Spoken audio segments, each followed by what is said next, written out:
Welcome to another episode of the DeRosa Driven YouTube channel. It's Wednesday morning. The temperatures actually dropped into the 40s last night, so both the car and the truck are covered in dew. The S10's pretty happy. It had a nice dry night sitting in the garage. It still amazes me how little room this LS takes up. There's so much room under the hood for activities. That's definitely coming in the future videos. Things do need to be neatened up under the hood, but we need brakes first. Let's start with jacking it up and getting the truck on jack.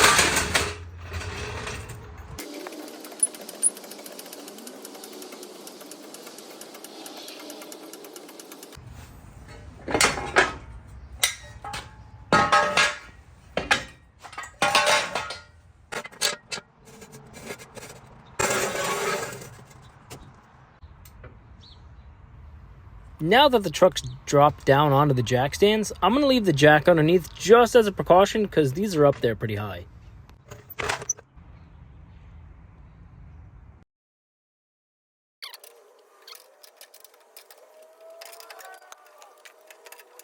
Once this flex line's off, then I can focus on putting the new one on. This is one of the weirdest flex lines I've ever seen. Normally there's just a clip up here. I probably could have reused the old one, but I didn't want to chance it. So I went over to O'Reilly's, grabbed this. Now I had already cut the line, so I can just slip the back end of my wrench right on.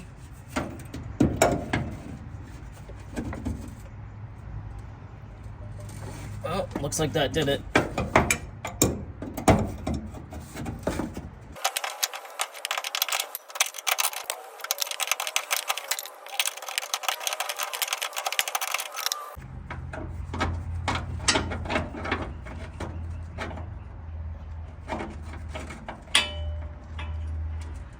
Let's try the new O'Reilly's flex line.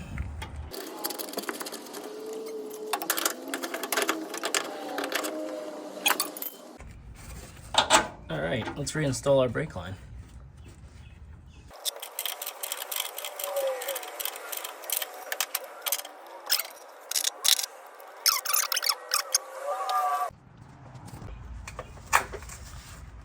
Well, it looks like we've encountered our first challenge. Since we're going from a factory GM 7.5 to a Ford 8.8, the bracketry is a little bit different. The Ford flex line mounts up here.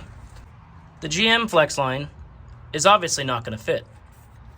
But times like these when you're doing a swap, it's a good thing I didn't throw out that rear axle because I think I found something that's going to help.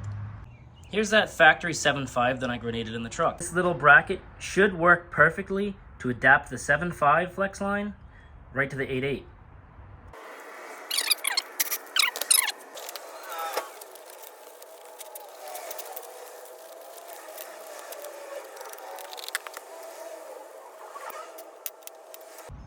Now that we have our bracket, we need to pick a location on the rear where it's going to make sense so we can build the brake lines.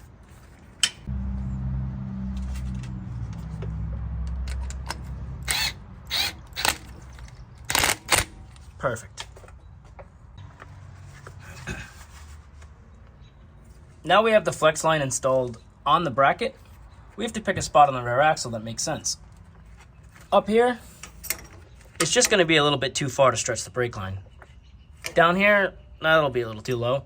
I think right here would be perfect, and that's actually the factory location where it used to be on the original rear axle.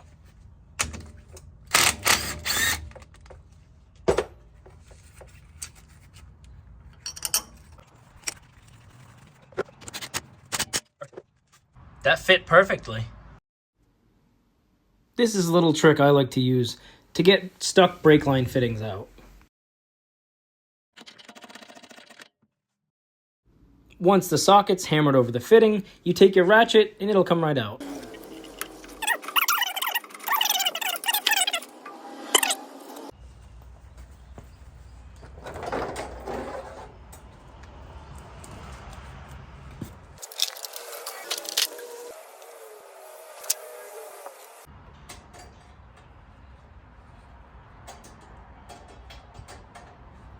I'm not going to sit here and bore you to death with me building brake lines. I know what you're thinking. You don't want to sit here and watch brake lines being built. I don't even want to make them.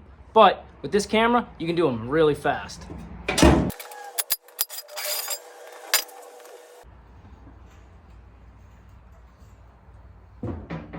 If you've made it this far in the video, thank you for watching DeRosa Driven. And if you could, like, comment, share, subscribe to the channel for more future videos. As always, thank you for watching. Let's get back to the video.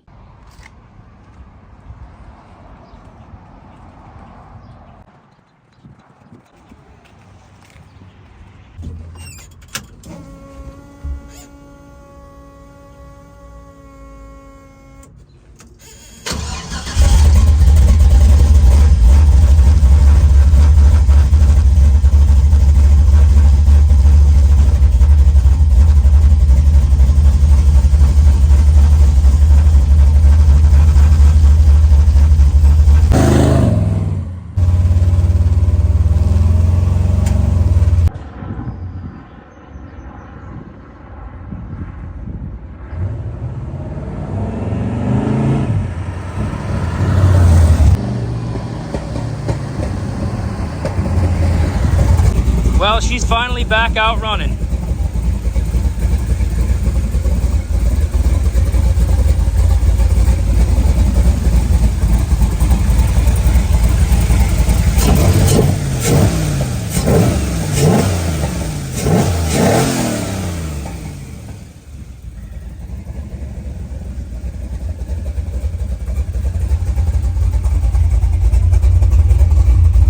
There is one thing I have to figure out though.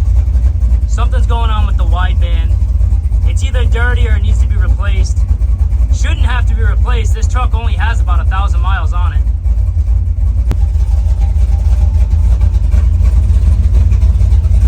Well, that about wraps up this episode of DeRosa Driven. Thank you, and I'll catch you on the next one.